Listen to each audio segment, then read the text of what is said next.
4월 27일 목요일 당신의 클래스를 높여드리는 아침. 상암동 클래스. 안녕하세요, 이가혁입니다. 안녕하세요, 김하은입니다. 상클 본방사수하고 영화 관람권 받기. 어제 당첨자 두 분 지금 자막으로 나가고 있습니다. 이 중에서 PKO672님이요.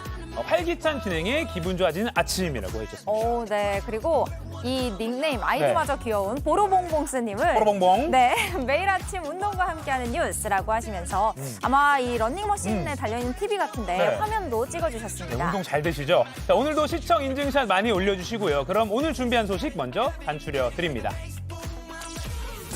윤석열 대통령과 바이든 미 대통령 정상회담 후 강력한 북핵 대응을 담은 워싱턴 선언을 발표했습니다.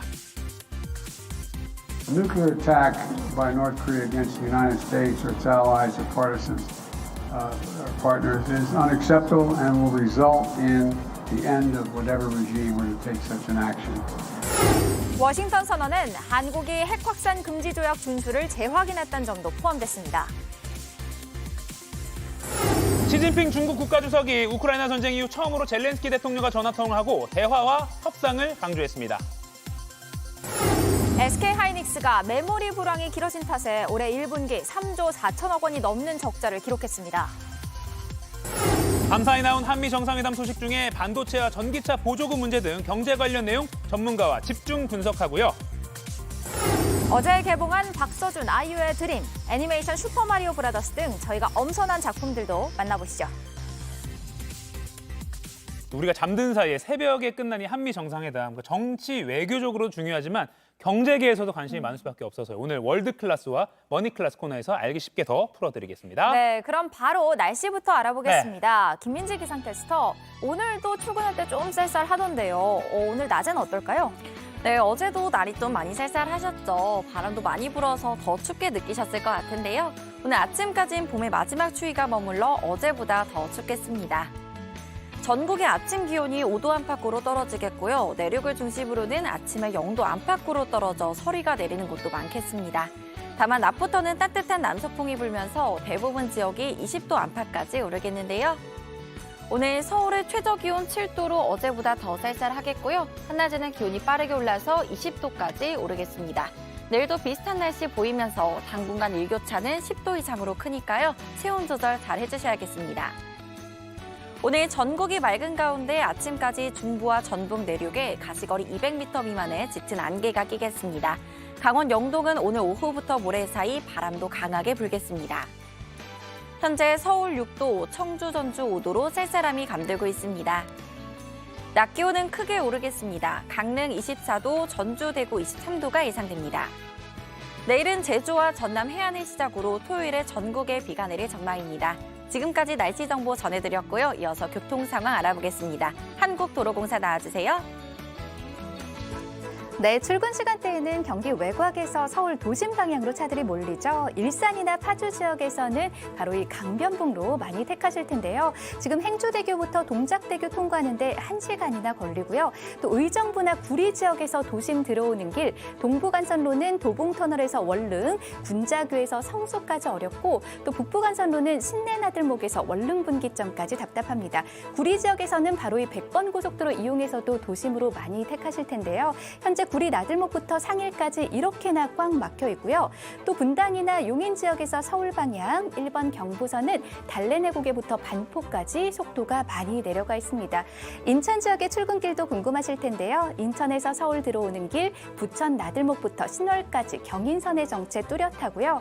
반대 인천 방향으로도 인천 요금소부터 서인천까지 꽤나 더디게 이동하고 있습니다. 안전띠 전좌석에서 착용해 주시고요. 고속도로 교통방송이었습니다. 윤석열 대통령과 조 바이든 미국 대통령이 오늘 새벽 정상회담을 열고 핵 협의 그룹을 창설하는 내용의 워싱턴 선언을 공식 발표했습니다. 북한이 핵 공격을 해올 경우 미국의 핵무기를 포함한 강력한 대응을 약속했습니다. 먼저 홍지은 특파원의 보도입니다. 한국과 미국이 북한의 핵 위협에 대비해 새로운 정부 간 협의체인 핵협의그룹을 창설키로 했습니다. 윤석열 대통령과 조 바이든 미국 대통령은 현지 시간 26일 백악관 정상회담에서 미국의 확장 억제 강화 방안을 담은 워싱턴 선언을 채택했습니다. 양국은 북한 위협에 대응해 핵과 전략무기 운영 계획에 대한 정보를 공유하고 공동작전을 함께 기획 실행한다는 게 골자입니다. 우리 한반도에 맞는 북핵에 제대로 대응할 수 있는 그런 맞춤형 확장 억제 협력 방안이 강구됐고 이런 것을 추진해 나가는 과정에서 북핵에 대한 그러한 국민들의 우려는 많이 해소될 것으로 보고 있고 미국은 전략 핵 잠수함 등 핵무기를 탑재할 수 있는 전략 자산을 한반도에 더 자주 전개해 확장 억제 실행력을 더 높인다는 방침입니다. A nuclear attack by North Korea against the United States or its allies or partisans or partners is unacceptable and will result in the end of whatever regime were to take such an action.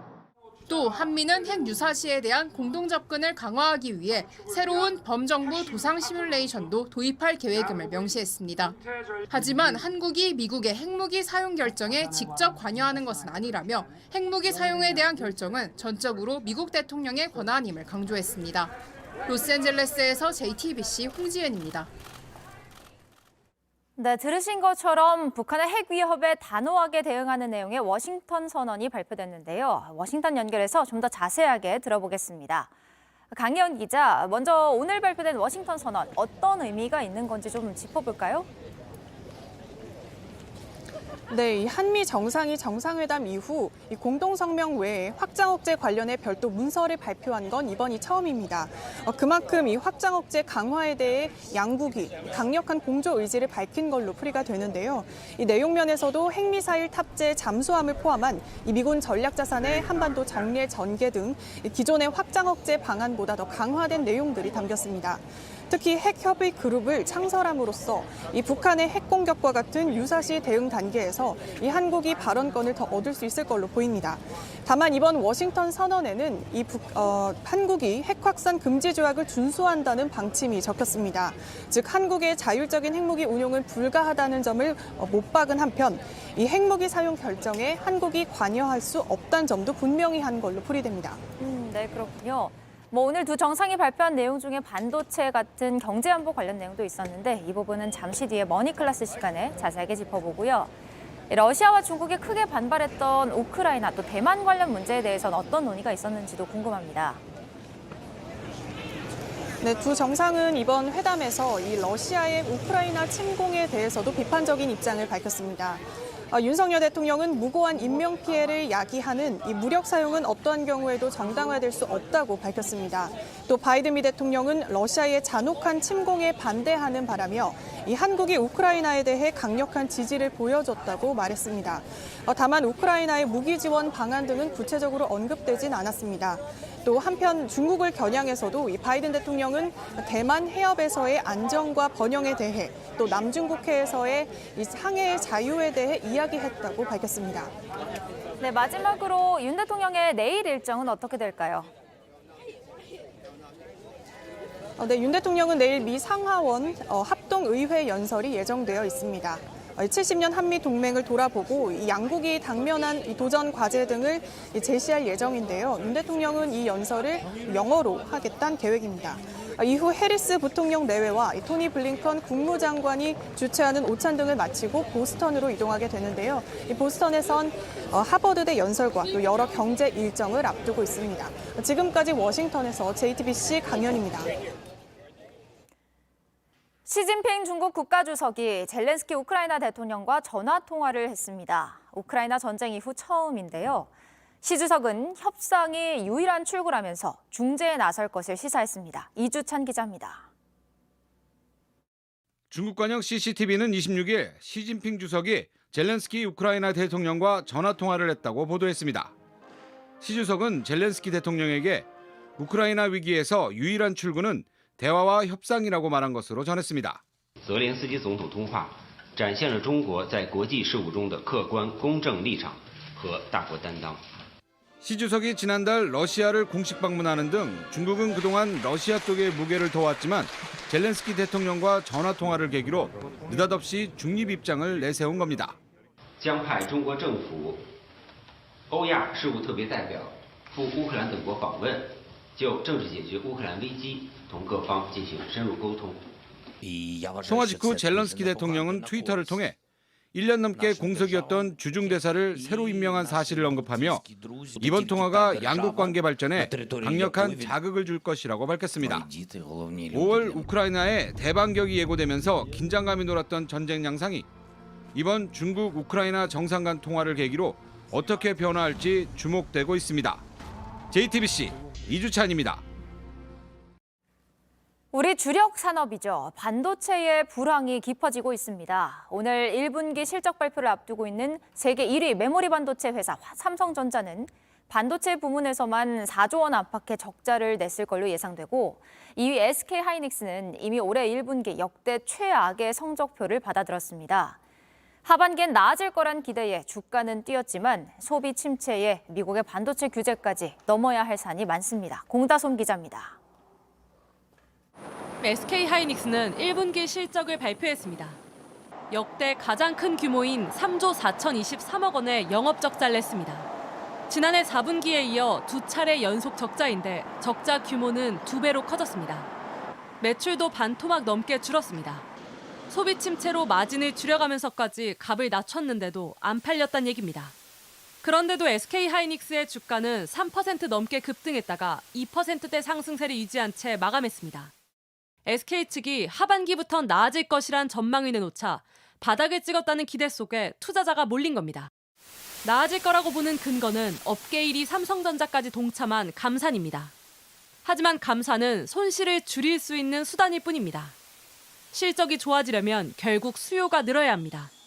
관건은 우리 메모리 반도체 수출의 43%를 차지하는 중국 경기가 살아나느냐입니다.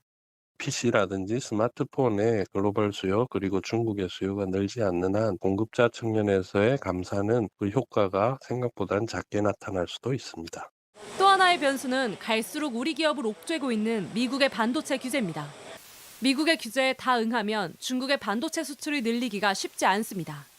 JTBC 공다솜입니다. 어제 오후 7시 반쯤 충북 청주 경부고속도로 청주분기점 인근에서 고속버스와 25톤 덤프트럭, 승용차가 연이어 추돌하는 사고가 일어났습니다. 이 사고로 고속버스 기사가 다리를 크게 다쳤고 덤프트럭 운전자도 다쳐 병원으로 옮겨졌습니다. 당시 버스에 타고 있던 승객 4명 중엔 다친 사람은 없었습니다. 경찰은 앞서가던 덤프트럭이 차선을 바꾸면서 사고가 난 걸로 보고 자세한 원인을 조사하고 있습니다.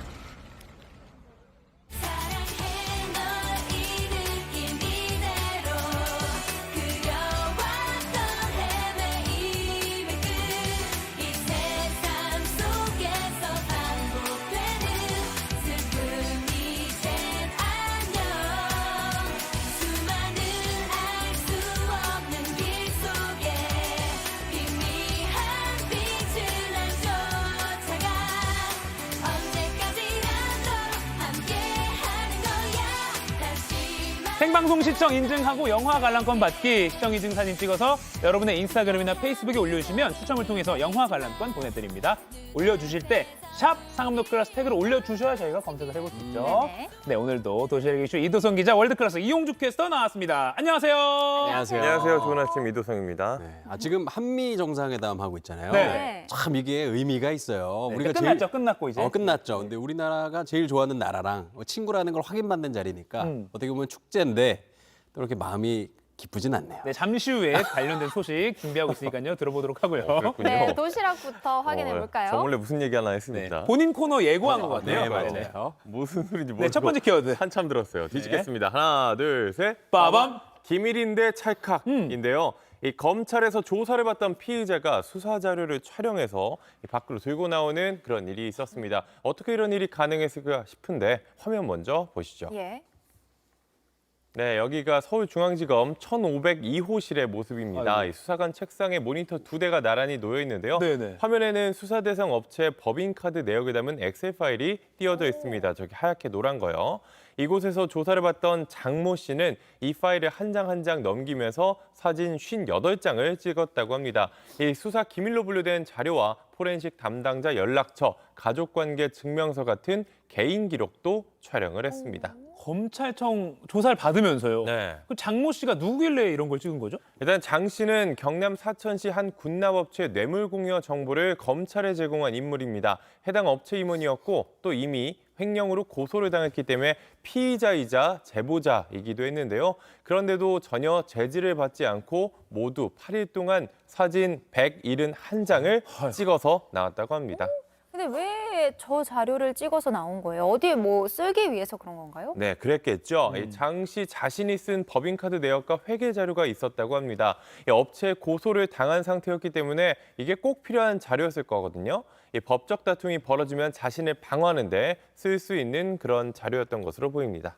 아니 8일 동안 170장을 넘게 찍었으면 이거는 사실 검찰 내에서 검찰이 압수수색을 당했다 이렇게 판단을 해도 진짜. 다르지 않을 것 같아요. 근데 네네. 검찰 뭐 한 겁니까 지금? 네, 사실 그 부분이 이제 저희가 제기한 의문입니다. 당시 담당 검사는 이 사진 촬영 사실을 알지 못했고 몰래 찍었을 것이라고 해명했습니다. 그런데 저희 취재진이 파악한 내용에 따르면 장 씨는 자신이 필요한 자료를 찾아서 이리저리 이동하면서까지 촬영한 걸로 보이는데요. 네. 아무런 제지를 받지 않았다는 걸로 보이는 상황이죠. 장 씨가 제보한 사건은 당시 어묵 군납 비리로 불렸는데요. 장 씨 제보로 수사를 시작해서 업체 대표와 군장성, 경찰서장이 실형을 살았습니다. 이 제보자이자 피의자인 장 씨는 내부 고발자상을 받기도 했습니다. 8일 동안 171장을 그냥 찍었으면 거의 마음 놓고 찍은 건데 그렇죠. 뭔가 석연치 않은 것 같습니다. 이건 좀 보도가 더 나오면 다시 좀 전해주시죠. 네. 자, 다음 도시락도 열어볼까요? 네, 두 번째 도시락도 바로 꺼내보겠습니다. 네. 하나, 둘, 셋. 빠밤. 한번 붙자. 오. 뭐 싸우자는 뜻 같은데요. 이게 제가 조금 순한 표현입니다. 네. 13살짜리 아이 입에서 이런 말이 나왔습니다. 그것도 경찰관을 향해서 한 말인데 영상으로 보시죠. 네, 왼쪽에 있는 한 소년이 수갑을 찬 상태입니다. 다치기도 해요. 뭔가 잘못한 것 같은데 이 아이 갑자기 거친 말도 막 쏟아냈습니다. 직접 한번 들어보시죠. 너도 와봐. 앉아있어. 너도 와봐. 네. 앉아있어. 그만. 그만 앉아있어. 그만 앉아있어. 와봐. 앉아있어.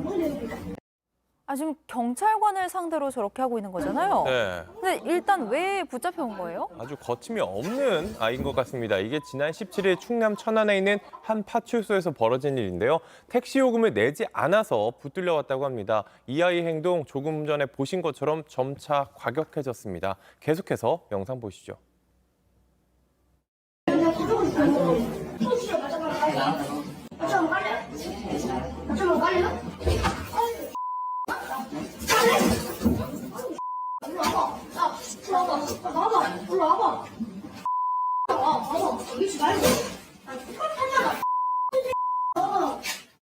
자, 이용주 캐스터 화내지 말고 네. 차분하게. 아니 근데 사실 경찰한테 저렇게 거침없이 하이킥은 어른도 못해요. 그렇죠. 근데 저 어린 아이가 좀 막 소리 지르고 발길을 지르고 좀 난리가 났는데 네.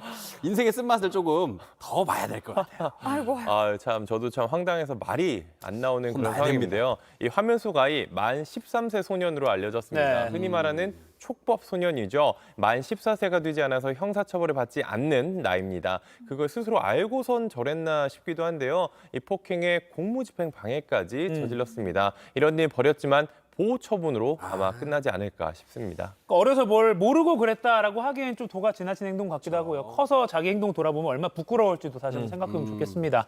자, 다음 도시락 보여주시죠. 네, 세 번째 도시락도 바로 뒤집어 보겠습니다. 하나, 둘, 셋. 빠밤. 마주치고 알았다인데요. 만나니까 그제야서 깨달았습니다. 이게 지난해 한 대학병원 교수가 술자리에서 이 술병으로 후배 의사의 머리를 내려친 일이 있었습니다.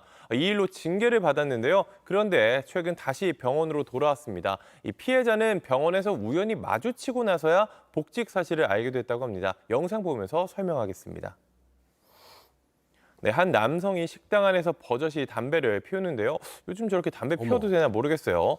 이야기를 나누고 있는데 일행이 하나둘 자리를 뜨고 나서 그런데 지금 이 장면입니다. 갑자기 남성이 소주병을 들더니 앞에 있는 남성의 머리를 내리쳤고요. 피해자는 고통스러운 듯이 저렇게 머리를 감쌌습니다. 때린 사람이 대학병원 교수, 그리고 앞에 있는 맞은 사람이 같은 병원 전공의였습니다. 전공이면은 전문의 자격을 따려고 병원에서 수련하시는 분들이잖아요. 그렇죠. 그런 분들한테 교수면은 그렇죠. 하늘 같은 존재, 그쵸. 거절할 수 없는 사람인데 소주병으로 때리면 뭐 맞아야죠. 너무 불쌍합니다. 너무 아플 뭐 그렇게 것 볼 수도 같아요. 있겠네요. 이 가해 교수가 이야기를 하다가 의견이 맞지 않는다는 그런 이유로 때렸다고 합니다. 이 피해자는 경찰에 신고를 하는 대신 대학 측에 징계를 요구를 했고요. 병원은 직무정지 6개월, 대학은 정직 1개월의 겸직 해제 처분을 내렸습니다. 그런데 이 교수가 병원에 돌아왔는데요. 최근에 있었던 일입니다. 징계를 마치고 대학병원 진료를 할 수 있게 됐습니다. 피해자는 이런 사실을 전혀 몰랐다고 하는데 직접 한번 들어보시죠. 일찍 통보도 없었고 제가 아침 회진도 들고 있는데 교수가 와서 일을 하는 거 보고 그때 복직한 걸 알았습니다. 목소리 듣는 거 별로 안 좋은데요. 가르치면은 자격이 맞는 교수인가가 너무 의심스럽고 앞으로 뭐 누가 죽어야지 그분을 이제 복직 안 시킬 건가요? 피해자는 현재 병원에서 전문의 자격으로 일하고 있습니다. 가해 교수와 같은 곳에서 근무를 하고 있는 겁니다. 와, 지금 교수가 폭행의 가해자인 거고 그 전공의가 피해자인 건데 네. 아니 당연히 분리를 시켜야 되는 거 아닙니까? 네, 저도 그런 생각이 드는데 이 폭행 사건의 피해자와 가해자가 한 곳에 있는 겁니다. 이 병원 측은 해당 교수가 충분히 자숙하는 시간을 가졌고 구인난으로 다른 사람을 채용하기 어려워 복직을 허용했다고 설명했습니다. 이 피해자에게는 알려줄 의무도 없고 추가 조치 계획 역시 없다고 밝혔는데요. 병원 관계자 이야기 들어볼까요? 징계가 끝난 사안이잖아요. 그리고 그때 당시에는 전문의와 전공의신 분이었지만 지금은 똑같은 의료진이잖아요. 네, 피해 당시인 전공의였는데 전문의를 따서 똑같은 의료진이다 뭐 이런 설명인데 피해자는 복직 결정 과정이 졸속으로 이루어졌고 그 이유도 이해할 수 없다면서 반발했는데요. 이 나쁜 선례를 남기면 안 되겠다고 판단했다며 어제 가해 교수를 특수폭행 혐의로 경찰에 고소했습니다. 네, 아까 이용주 캐스터가 교수가 때리면 전공에 맞아야죠라고 현실을 좀 풍자적으로 이야기를 했는데 일단 공이 수사기관으로 넘어갔으니까 수사 결과를 좀 기다려봐야 될 것 같습니다. 자, 오늘도 잘 들었고요. 월드 클래스로 바로 넘어가겠습니다. 네, 이용주 캐스터. 굿모닝 아메리카. 자, 오늘 새벽 진행된 한미 정상회담 소식 한 발 더 깊이 들어가 보도록 하겠습니다. 자, 오늘 워싱턴 선언의 주요 내용이 공개되면서 주요 외신들도 이에 대한 분석 보도를 내놓고 있는데요. 먼저 영국 파이낸셜 타임즈입니다. 미국은 한국이 독자적인 핵 능력을 획득하려는 외도, 델라이언스, 위험을 선제적으로 잘 제어했다라는 전문가의 평가를 실었습니다. 그러니까 쉽게 말해서 국내에서도 말이 무성했던, 그러니까 우리나라도 자체적으로 핵무장해야 된다, 뭐 이런 논란을 좀 미국이 잘 막았다, 뭐 이런 얘기네요. 아주 좋은 요약입니다. 네. 막았습니다, 미국이. 자, 계속해서 미국 언론들 분석 보실 텐데 크게 지금 또 이 요약과 다르지 않습니다. 네. 먼저 CNN인데요. 한국을 안심시키려고 고심했다는 분위기를 전했습니다. 바이든 행정부 고위 당국자 발언을 토대로 백악관은 최근 한국을 안심시킬 방법을 찾는 데 수개월을 썼다면서 미국은 한국의 자체 핵무장 시나리오를 상당히 피하고 싶어 했다고 했습니다. 자, 다음은 월스트리트 저널인데요. 이번 선언이 한국을 안심시킬 수는 있지만 북한의 지속적인 군사력 증강을 고려할 때 장기적으로는 불충분할 수 있다고 평가했습니다. 자, 이 밖에 미국 NBC도 워싱턴 선언은 상징적이긴 하지만 이 선언이 군사적 가치는 없다면서 회의적인 시각을 드러내기도 했습니다. 자, 한편 뉴욕타임즈는요. 확장 억제를 강조한 북핵 저지를 위한 지난 30년의 노력이 결국 실패했다는 걸 시인한 셈이라는 이 해석을 또 내놨습니다. 오늘 이용 캐스터가 월스트리트저널, 뉴욕타임스, NBC 뭐 많이 찾아봤네요. 네, 어찌됐건 이제 미국 입장에서는 우리나라가 자체적으로 핵무장을 할 가능성이 이제 뭐 낮추거나 없애버렸다 이렇게 볼 수 있겠네요. 예, 그쵸. 그렇습니다. 아무래도 뭐 북한이 핵 공격을 할 경우에 강력하게 대응하겠다 이런 약속이 있긴 하지만 우리나라 내 자체 핵무장 여론을 잠재우기에는 아무래도 턱없이 부족합니다. 예, 그렇습니다. 오늘 또 이제 국내에서도 이 관련된 많은 해석들이 나올 것 같은데요. 다음 소식도 한미 정상회담으로 이제 넘어가 보겠습니다. 네.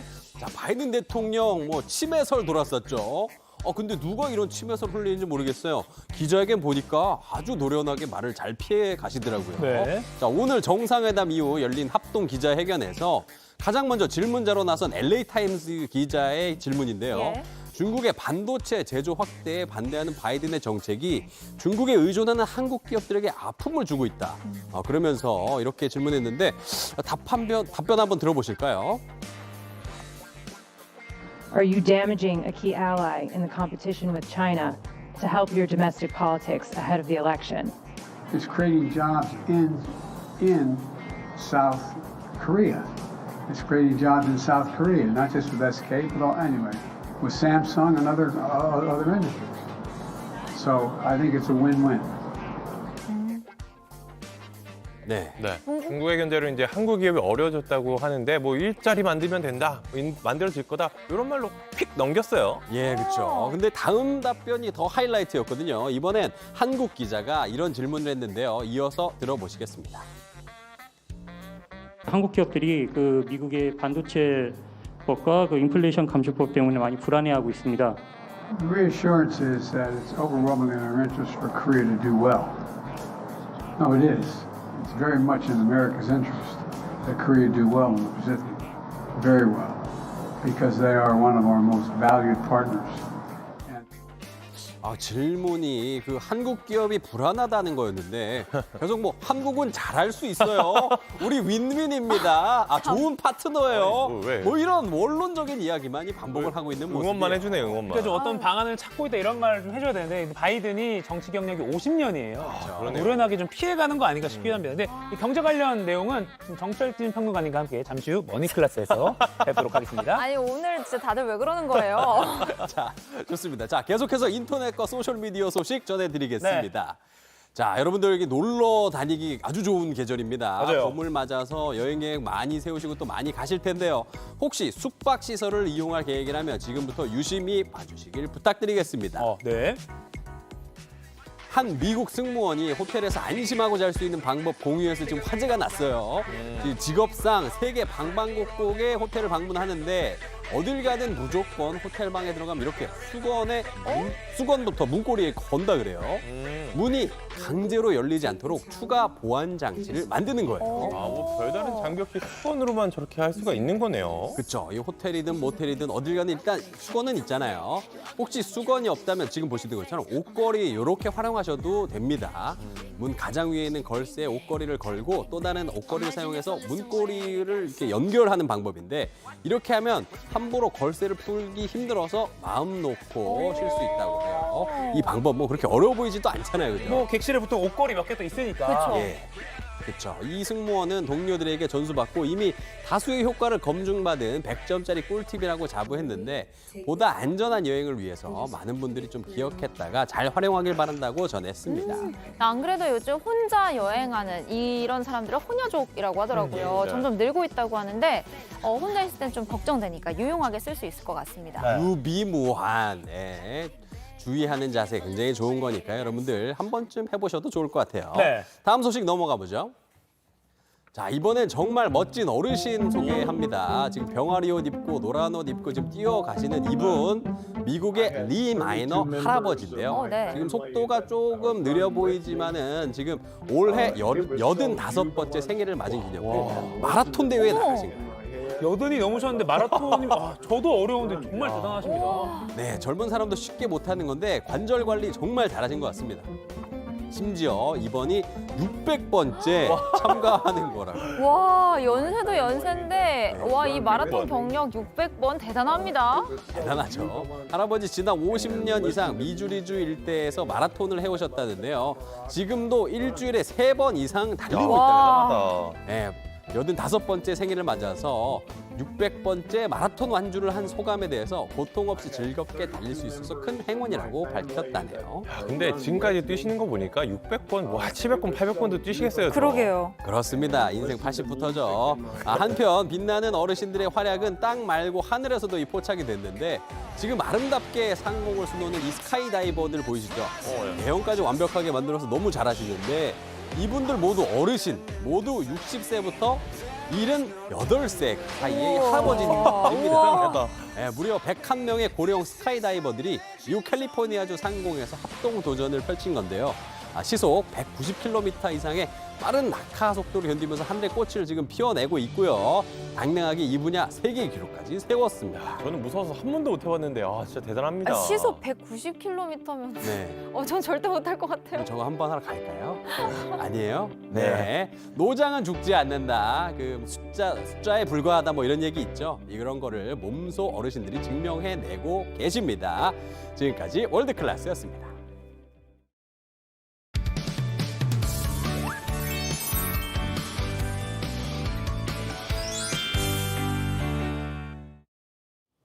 네, 지금 시각 8시 29분입니다. 저 같은 경알못, 경제를 잘 알지 못하는 사람을 위한 당장 내 돈이 되는 지식, 머니클래스. 오늘의 키워드 먼저 보시죠. 한미 정상회담, 경제 현안 긴급 분석. 윤석열 대통령의 미국 국빈 방문, 무려 122명의 경제사절단이 동행했는데 이재용 삼성전자 회장, 그리고 최태현 SK그룹 회장, 정의선 현대차그룹 회장, 구광모 LG그룹 회장 등 대기업 총수가 총 출동했습니다. 이 한미 정상의 만남을 경제계에서도 특히 주목하는 이유는 바로 미국의 반도체법과 인플레이션 감축법을 둘러싼 보조금 문제, 이거 좀 잘 해결될까인데요. 새벽에 막 끝난 한미 정상회담에서 시장이 주목해야 할 내용, 전문가와 함께 짚어보겠습니다.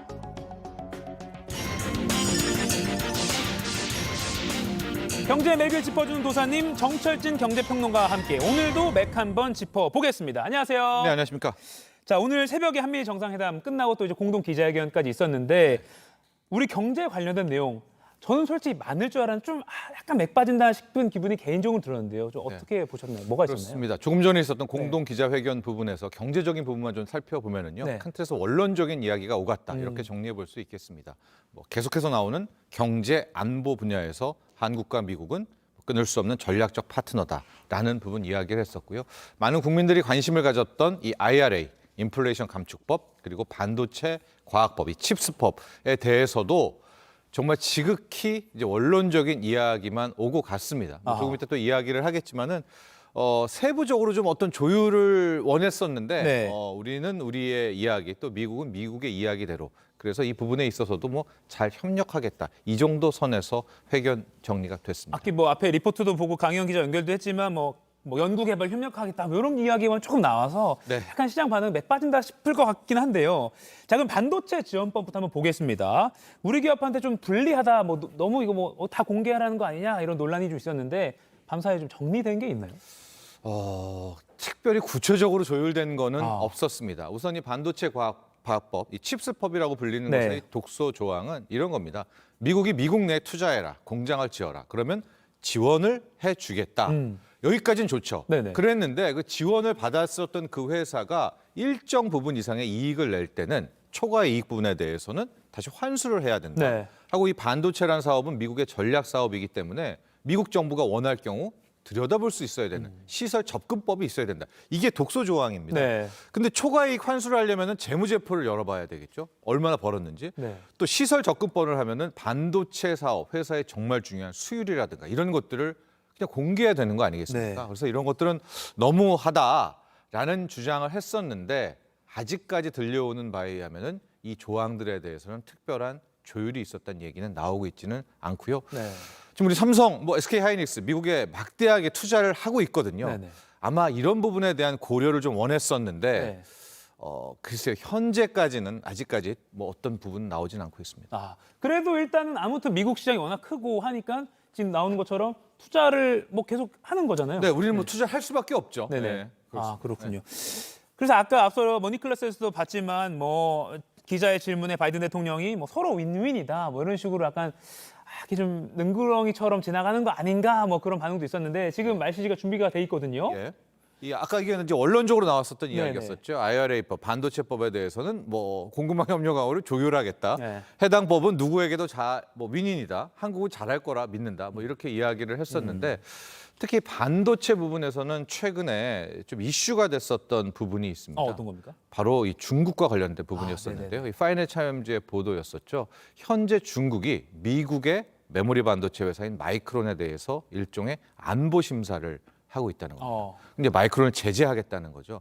만에 하나 이렇게 제재를 하게 될 경우에 지금 미국 내 요구는 우리가 메모리 반도체 강국이잖아요. 네. 한국 너희들도 중국에 수출하지 말아라라는 요구를 했다라는 것이 이제 기사화가 됐었고요. 네. 여기에 대해서는 우리는 특별히 공식 확인 안 해주고 있었는데, 자, 이게 우리한테는 고민이죠. 왜냐하면 미국 회사가 제재를 받으면 우리에겐 큰 기회가 생기는 건데 이거를 이제 포기해야 되는 거 아니겠습니까? 미국의 요구가 나오면. 네. 자, 이런 시점에서 오늘 미국의 LA 타임즈 기자가 이걸 좀 우회적으로 바이든 대통령한테 질문을 했습니다. 아하. 이 반도체법 중국 겨냥한 거 아니냐?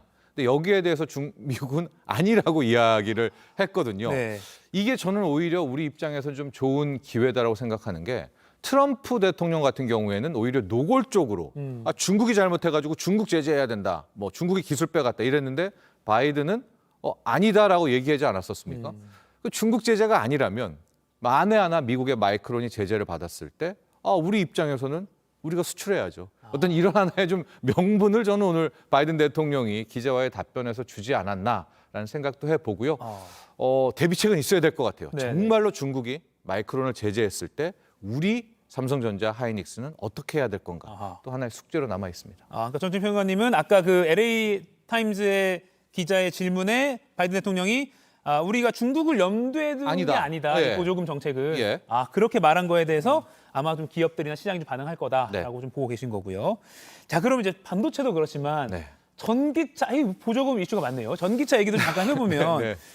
뭐 2주 전인가요? 근데 미국이 이제 이 차들한테 보조금 주겠다라고 한 게 이제 다 봤더니 뭐 우리나라 기업, 일본 기업, 독일 기업 다 빠지고 미국 차만 보조금을 받게 했었는데 그 뒤에 다시 좀 수정돼서 독일 폭스바겐 차가 좀 포함이 됐어요. 그렇습니다. 그럼 미국 외. 네네. 예. 그럼 우리나라 차는 뭐 기회 우리도 가능할 것 같은 게요. 지금 네네네. 미국 외 차량 중에 폭스바겐이 이번에 거의 1,000만 원을 받게 되는 그러니까 $7,500 이 텍스 크레딧 세액 그 지원 혜택에 포함이 됐거든요. 네네. 저 이유는 폭스바겐은 미국 내에서 조립을 하고 배터리도 이제 다른 나라 중국산 걸 쓰다가 미국 내 산으로 교체를 하면서 이미 심사 중이었었습니다. 근데 그게 오케이를 받아서 들어가게 됐고요. 조건을 충족한 거네요. 맞습니다. 이렇게 되니까 우리도 현재 GV70 현대차 같은 경우에는 미국 내에서 조립을 하거든요. 네네. 근데 쓰고 있는 배터리가 중국 공장 거였는데 네. 지금 우리의 배터리 셀 업체, 뭐 LG 에너지 솔루션이라든가 SK온도 미국 내에 이 공장들이 있지 않습니까? 그러니까 현대차도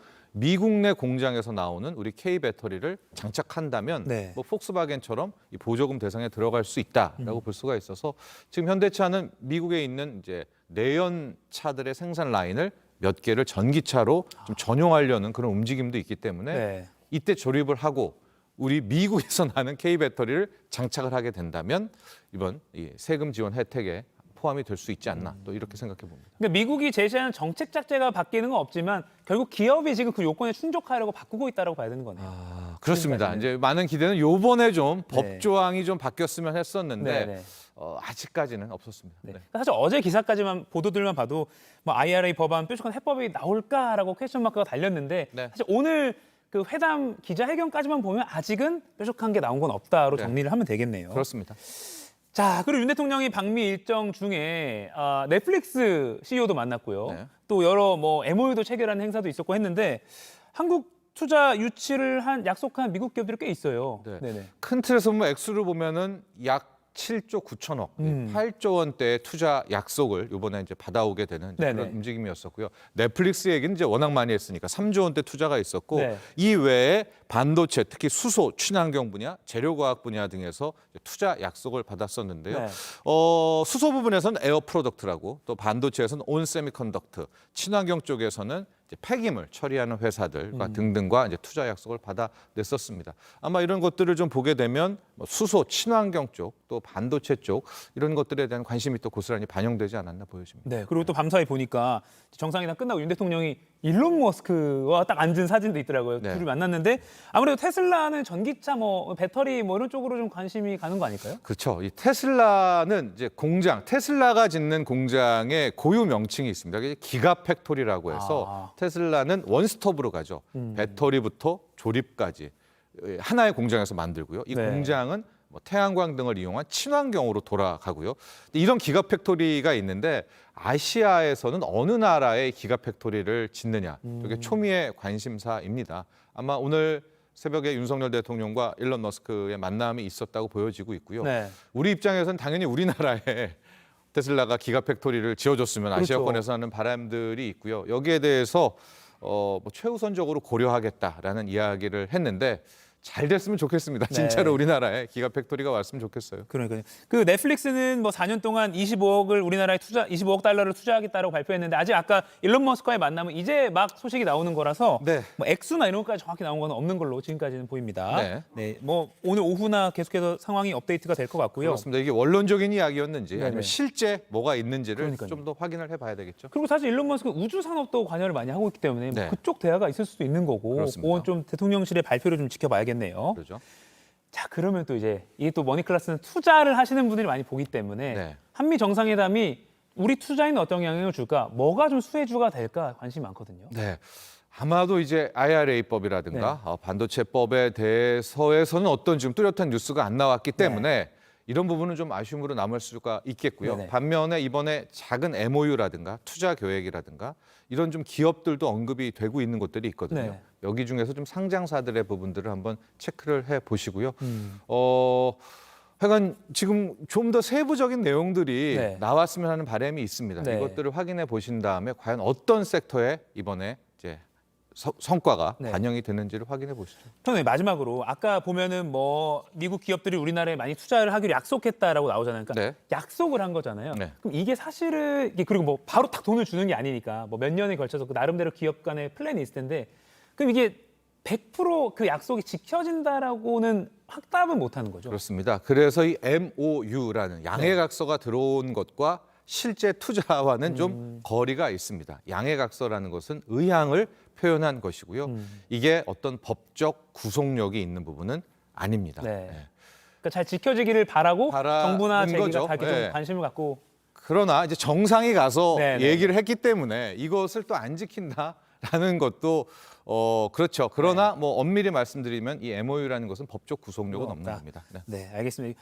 오늘 새벽에 막 끝난 한미 정상회담 소식 정철진 평론가님과 함께 분석을 해봤습니다. 감사합니다. 고맙습니다.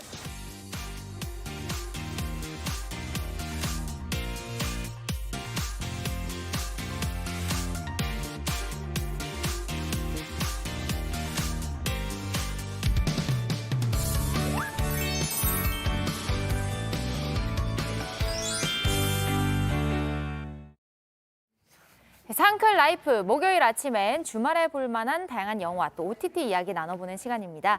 자, 오늘도 베테랑 영화 저널리스트 박혜은 더 스크린 편집장 나오셨습니다. 안녕하세요. 안녕하세요. 네, 안녕하세요. 자, 오늘은 영화 개봉한 3편을 가져오셨다고 들었습니다. 첫 번째 영화는 뭔가요? 네, 뭐 중꺾마 이런 얘기 네네. 들어보셨을 것 같은데. 중요한 건 꺾이지 않는 마음. 그렇죠. 네. 거기에서 한 단계 더 나아간 뜻이 있습니다. 아, 그래요? 중요한 건 꺾였지만 그냥 하는 마음. 오, 꺾여도 그냥 한다. 네, 오. 맞습니다. 이 영화에 딱 어울리는 말인 것 같은데요. 이 화면으로 먼저 좀 만나보실게요. 네.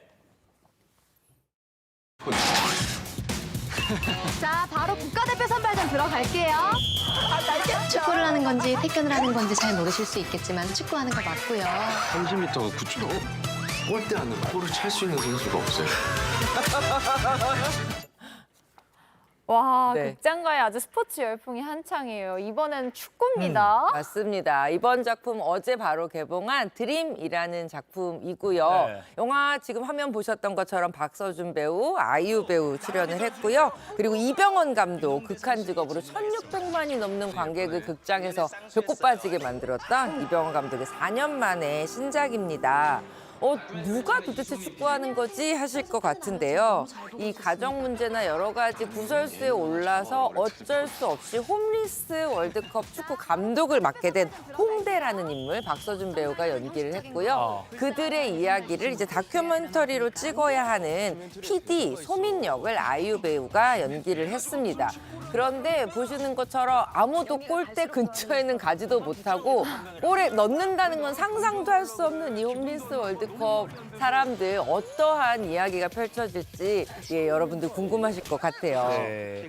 이게 실제로 홈리스 월드컵이라는 게 있나 봐요? 네, 맞습니다. 2003년도부터 실제로 홈리스 월드컵이 개최가 되고 있고요. 네. 말씀드렸던 것처럼 이 주거 취약계층의 자립을 또 돕기 위해서 그리고 그들을 향한 부정적인 인식을 개선하기 위한 세계적인 축제예요. 이 영화는요, 2010년에 브라질에서 열렸던 8회 홈리스 월드컵에 처음 출전했던 대한민국 대표팀 실화를 모티프로 만든 작품이고요.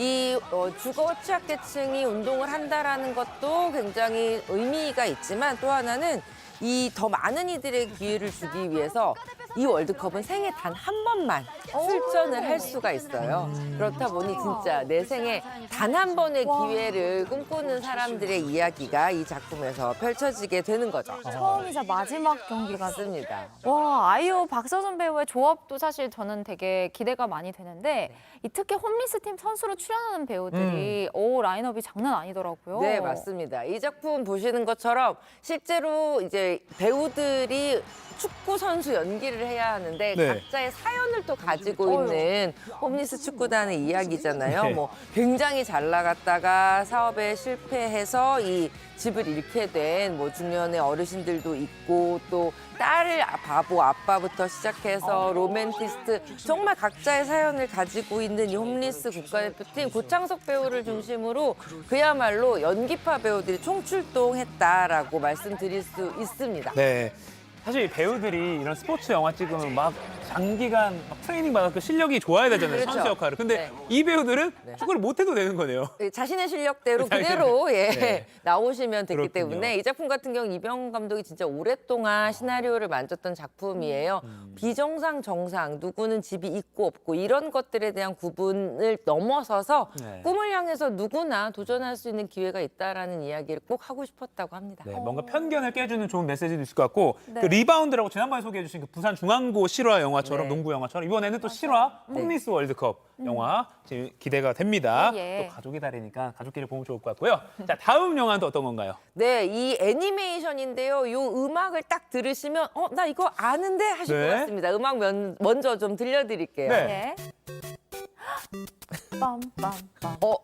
몸이 막 이거를 모를 자동으로 수가 없죠. 움직이는 버섯 먹으면 이제 디디디딩 커지고요. 네, 맞습니다. 보잉, 그 게임 슈퍼마리오 게임이요. 애니메이션 영화로 탄생했습니다. 슈퍼마리오 브라더스가 어제 개봉을 했고요. 네. 이 작품 같은 경우는 어린 시절에 정말 좋아했던 나의 게임 주인공들이 그야말로 스크린으로 모두 다 들어가서 자신들만의 세계에서 역동적으로 움직이는 이야기를 보여줍니다.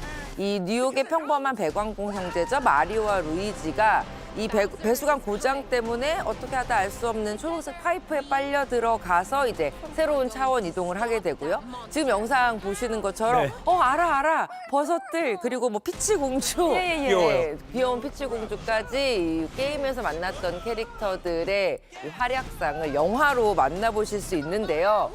게임을 그냥 보는 것 같은데라고 생각하실 수도 있지만 정말 마니아 팬들과 함께 가족 영화로서 미국에서 포텐이 터졌습니다. 그래서 지금 전 세계 통합 4,900억 원 이상의 수익을 올리면서 네. 역대 최대 수익 애니메이션 영화라는 영예를 받게 됐고요. 그러니까 겨울왕국을 깼다는 얘기죠. 아니, 저 진짜 진심 이거 너무 보고 싶어요, 지금. 아, 지금 당장 보러 나가고 가세요. 싶어요. 네. 어제 개봉했으니까. 네. 너무 재밌어 보여요. 사실 어릴 때 되게 많이 했잖아요, 마리오 게임. 근데 이거를 대형 스크린에서 보면 진짜 그 큰 스크린으로 게임하는 그런 기분일 것 같아요. 맞아요. 심지어 이렇게 게임 잘하는 사람 게임 옆에서 보면 재밌잖아요. 네, 네. 예, 그런 느낌인데 네. 이 큰 화면에 걸맞게 캐릭터들의 움직임이나 이 환상적인 세계를 구현해 놓은 퀄리티가 굉장히 좋아요. 그래서 이 닌텐도 게임을 정말 사랑했던 이 게임 팬들이라면 극장 빨리 가서 앞에 앉아서 동심의 세계 속으로 좀 빠져들고 싶으실 것 같다라는 네. 생각도 듭니다. 그리고 또 이 가족들이 함께 보면 좋은 이유 중에 하나가 이 마리오가 버섯 정말 싫어하잖아요. 예. 그런데 이 싫어하는 버섯을 먹고 힘이 세지고 능력을 얻게 되는 이런 캐릭터 가족들이 같이 가서도 아이들에게 이렇게 얘기해 줄 것도 있을 것 같고요. 네. 지금 보시면 저 장애물을 넘는 이 게임의 룰을 그대로 이제 영화 속으로 가지고 왔고 또 좋아하셨던 동키콩 같은 캐릭터들도 극장에서 만나보실 수 있습니다. 한번 영상이 지금 준비가 돼 있을 것 같은데 오늘 네. 게임하는 느낌 볼 겸 한번 네네네. 맛보기로 영상을 좀 볼까요? 네, 좋습니다. Yes! Fire! You asked for it! This is fun! I got this. No problem. Yes! 네. 크리스 프렛, 잭 블랙, 안냐 테일러 조이까지 목소리 연기한 배우들 정말 빵빵합니다. 와, this is fun. 영어 잘하네요. 아니 근데 이 슈퍼 마리오 브라더스 가족들이 함께 보기 좋은 영화인데 네. 아이들보다 부모님들이 더 맞아요. 좋아할 것 같아요. 네, 게임 했던 그 세대들. 그렇죠. 아이들과 같이 갔다라는 핑계로 엄마 아빠가 즐기실 수 있는 네. 애니메이션일 것 같습니다. 와. 네, 그리고 마지막 소개해 주실 작품 어떤 영화인가요? 네, 이번에도 어제 개봉한 영화 무명이라는 작품 소개해 드리려고 해요. 이 배우 많이 기다리셨을 것 같습니다. 양조위 배우의 주연작인데요. 1941년 일본의 진주만 공격 이후에 각자의 목표를 위해서 이 조직에 들어간 두 남자가 서로를 의심하게 되고 경계 속에서 펼쳐지는 스파이 액션 영화예요. 이 비주얼만 봐도 어떤 1940년대 스파이 영화의 이 전율이 살짝 느껴지는데 샹치 텔링즈의 전설에서 빌런 연기했던 양조위 배우가 사실 주연으로 나온 건 새끼 이후에 정말 오랜만이고요. 그리고 또 양조위 배우의 카운터 맞은편에 있는 배우는 K-팝 아이돌 출신이고 드라마 진정령 통해서 굉장히 사랑받고 있는 왕이보 배우가 같이 맡았습니다. 이 스파이 액션 특유의 두 배우의 어떤 합 같은 것 굉장히 중요하게 보시면 좋을 것 같고요. 네. 특히 후반부에 펼쳐지는 이 액션씬 두 배우의 모든 것을 걸었다라고 얘기할 만큼 굉장히 장관의 액션씬이 펼쳐지는데 이 작품의 어떤 하이라이트 인장인 것 같습니다. 그러니까 사실 스파이물 하면 아까 막 총 다닥 쏘는 거 나오고 막 깔끔한 정장을 입고 하는 액션이 좀 하이라이트잖아요. 네네. 9일 넘게 찍었다 뭐 이런 말도 있던데요. 예, 이 씬 하나를 두 배우가 9일 넘게 찍었어요. 한 장면만 위해서? 예, 맞습니다. 예. 총격전부터 시작해서 정말 무협 액션까지 이 흐름을 가지고 펼쳐지는 이야기이자 두 사람의 감정선의 어떤 그 곡점을 보여주는 장면이기 때문에 그만큼 오랜 시간이 걸렸다고 하고요. 양조위 배우의 액션씬도 정말 명불허전입니다. 그리고 두 배우 가까이서 보면 좀 젊은 시절에도 양조위를 보는 것 같은 느낌이 왕이보 배우에게도 있더라고요. 예, 감독님이 그런 점도 고려를 해서 이 두 배우를 같이 캐스팅했다고 합니다. 메이킹 장면만 봐도 힘들지만 굉장히 이 장면 즐기면서 찍고 있다는 거 두 배우가 즐긴다는 사실 아실 수 있을 것 같아요. 근데 양조위 씨는 왜 이렇게 멋있는 거죠? 나이가 들어갈수록 더 멋이 나오는 것 같아요. 와, 진짜 오랜만에 뵀는데 너무 멋있네요. 그럼요. 그리고 저 액션을 하는 그 정장 신축성이 좋을 것 같은데 어느 브랜드인지 궁금하네요. 네, 아주 액션을 자연스럽게 정장 입고 하는데 부럽습니다. 전 너무 지금 껴가지고. 네, 알겠습니다. 자, 드림 그리고 슈퍼마리오 브라더스 무명까지 어제 극장에서 갓 개봉한 세 편의 영화 만나봤습니다. 지금까지 더스크린 박혜은 편집장이었습니다. 고맙습니다. 네, 고맙습니다.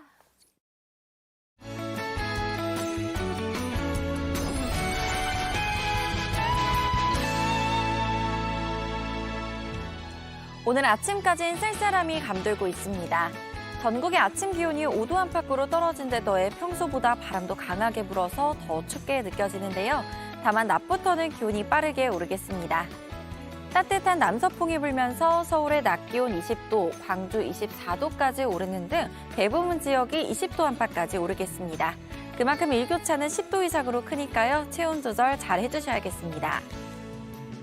오늘 전국이 맑은 가운데 아침까지 중부와 전북 내륙에 가시거리 200m 미만의 짙은 안개가 끼겠습니다. 강원 영동은 오늘 오후부터 모레까지 바람도 강하게 불겠습니다. 현재 서울 9도, 대전 청주 7도에 머물러 쌀쌀함이 감돌고 있습니다. 낮 기온은 서울 20도, 강릉 24도, 전주 대구 23도까지 오르는 등 따뜻하겠습니다. 당분간 낮 기온은 예년 수준에 머물겠고 일교차는 10도 이상으로 크겠습니다. 내일은 제주와 전남 해안을 시작으로 토요일에 전국에 비가 내릴 전망입니다. 날씨였습니다. 아까 그 도시락 이슈 이도선 기자가 전해진 소식 중에 그 10대 청소년이 경찰관이 발길질한 거 그거 보시고 유튜브 댓글로 후왕님이 학생 기록부에 남겨야 된다라고 좀 따끔한 그런 처벌이 필요하다라고 의견을 올려주셨습니다. 네. 자, 4월의 마지막 목요일 아침 기온이 좀 쌀쌀합니다. 변덕을 부리던 꽃샘추위가 조금 물러가나 싶었는데 요 며칠 다시 좀 춥더라고요. 그래도 낮에는 기온이 많이 오른다고 하니까 오늘 따뜻한 봄 날씨 만끽하면서 좋은 하루 보내시기 바랍니다. 네, 그럼 상암동 클래스 여기서 인사드리겠습니다. 저희는 내일 아침 8시에 어김없이 찾아뵙겠습니다. 네, 여러분 오늘도 상쾌하세요. 그때 우린 저들 같았을까 떠올려